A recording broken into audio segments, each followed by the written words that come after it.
2017, tout le monde a dit c'est une année électorale et que normalement les années électorales pour l'immobilier c'est pas bon.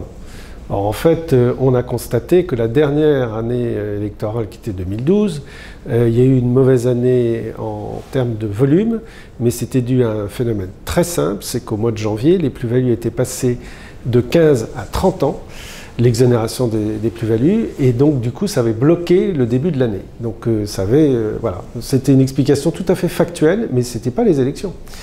Et cette année, on ne s'attend pas non plus à ce qu'il y ait un traumatisme pour l'immobilier.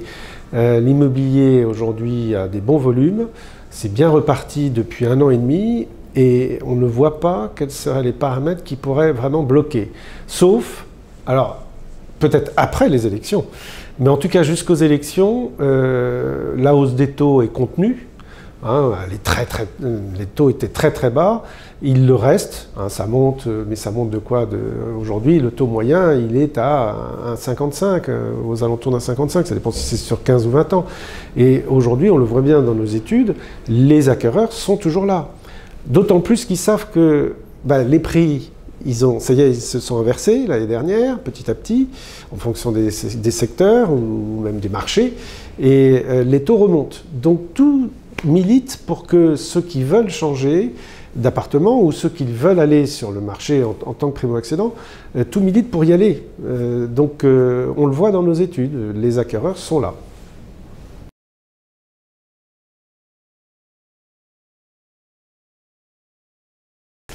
Alors le futur président, il a plusieurs leviers à sa disposition, on le voit dans les programmes, et ça sera effectivement en fonction des leviers qui seront pris, ça aura forcément une influence sur le marché immobilier.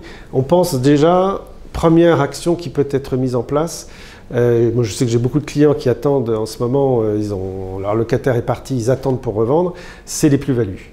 Donc ça serait de nouveau là de revenir à une exonération de plus-value, non pas au bout de 30 ans, mais au bout de 15 ans. Là, forcément, il y aura plus de vendeurs, donc du coup, ça va contenir l'augmentation des prix parce que ça va rééquilibrer un peu le marché.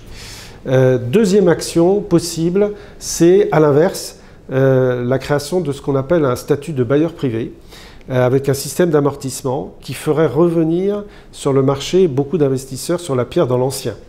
Et là, par contre, ça aurait peut-être un effet, au contraire, de faire remonter les prix parce que plus d'acquéreurs. Aujourd'hui, vous avez 90% du marché, ce sont des utilisateurs.